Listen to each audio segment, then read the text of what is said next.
So I've been working on the firewall and trying to fabricate a new setup here. I got this with clearance for the distributor and running into a major problem of rust through everywhere.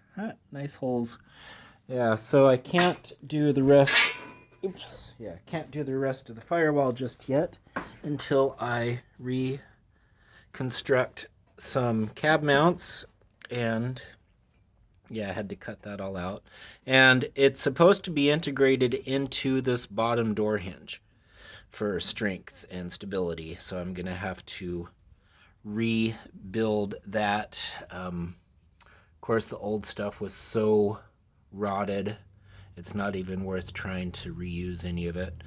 And this is very thin sheet metal, so I'm going to have to, after I get this built, then I can build the other cab mount or reinforcement for the firewall. Then there will be enough strength there so I can rebuild this bottom mount right here and then rebuild this one down here. So it all has to be done in stages, otherwise it's just the whole body is going to drop on the frame, and I don't want to do that. It's bad enough that this bottom hinge is flopping around, so I'm going to have to reinforce that. I want to just use some angle iron actually for the sill. Just use a piece of like 1.5 inch or 1 3/4 angle iron for the sill to run from this mount up to this mount and tie it in right here.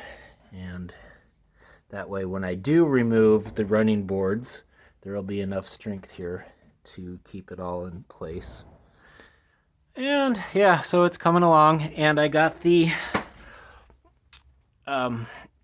master cylinder just placed in there. I actually got that off of a neighbor's old Astro van that he's parting out.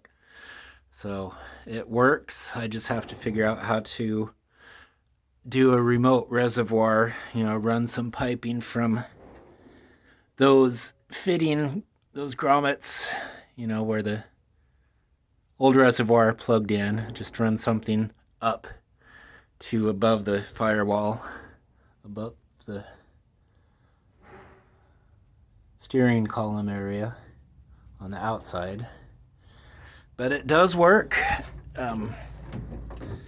Plenty of travel. It's 1 1/8 piston on there, which work fine because we're running disc brakes, power disc brakes, or not power disc brakes, manual disc brakes. So the extra piston size will help with that. And I also have a old 2-barrel Holly off of an International and an adapter plate for the TBI, and I'm gonna get that all placed in. And I would like to actually see if this engine runs, make sure it's gonna run before I pull it out to do the rest of the frame cleaning and repair work there. But right now,